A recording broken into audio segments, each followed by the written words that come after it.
So I'm Mukulika Banerjee. I'm Associate Professor of Anthropology in the Anthropology Department, and I'm Director of the South Asia Center here at LSE. I've been at LSE since 2009, so just coming up to 7 years.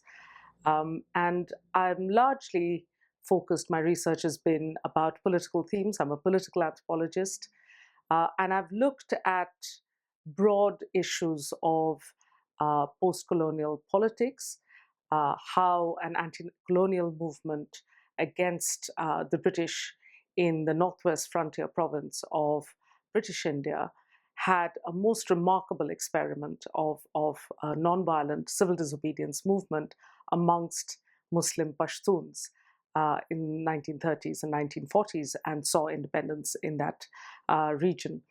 I then work more broadly in South Asia, in India now, again on very political themes, on issues about democracy and citizenship.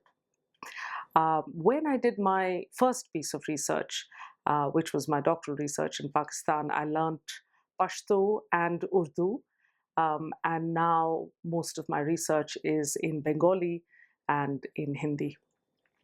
So at the moment, I am completing a monograph on 15 years of research in one particular village in the eastern part of India. The reason why I'm writing this, it's both microscopic about village life and village politics, but also telescopic in looking at what broader understandings of democracy can be derived from such a study. And what we find is that in India, in Indian democracy, you get enormous uptake and enthusiasm for elections every time they come along. And there is political participation of various sorts.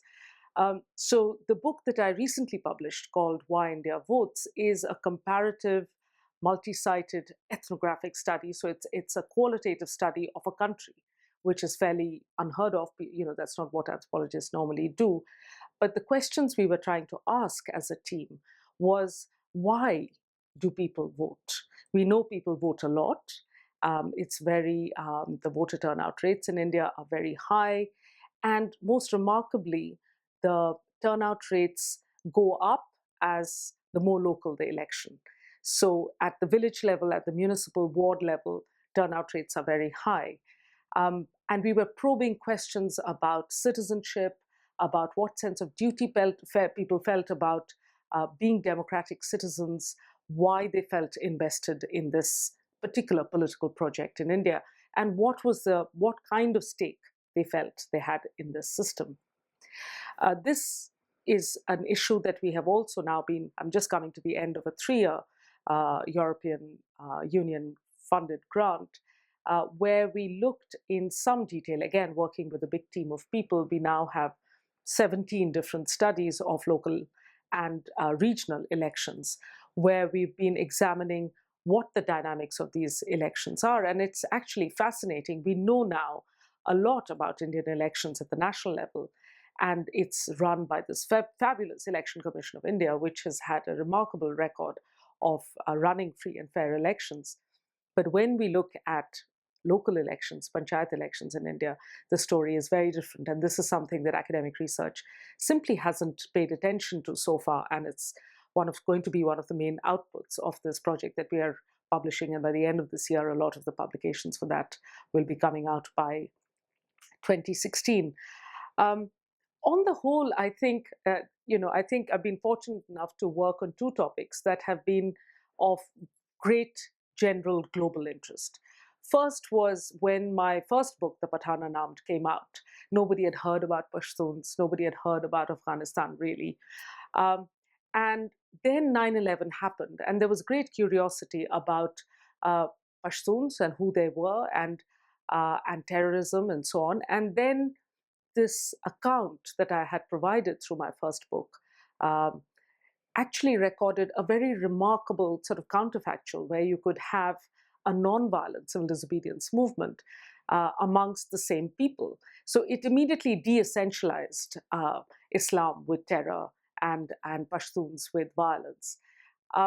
Now I find with my work on democracy, there's a great, partly because India has become such a big investment destination, that people want to learn about Indian politics. And more recently, I find that there is a real appetite and a real need to create a dialogue between British politics and Indian politics, especially post Brexit. I think India needs to understand how British politics works better, and being at LSE and being very embedded in political lives and discussions here, that's one of the things that is very fruitful to do as a political anthropologist. I think it's fantastic that we have a South Asia Center. I would, of course, say that as the director.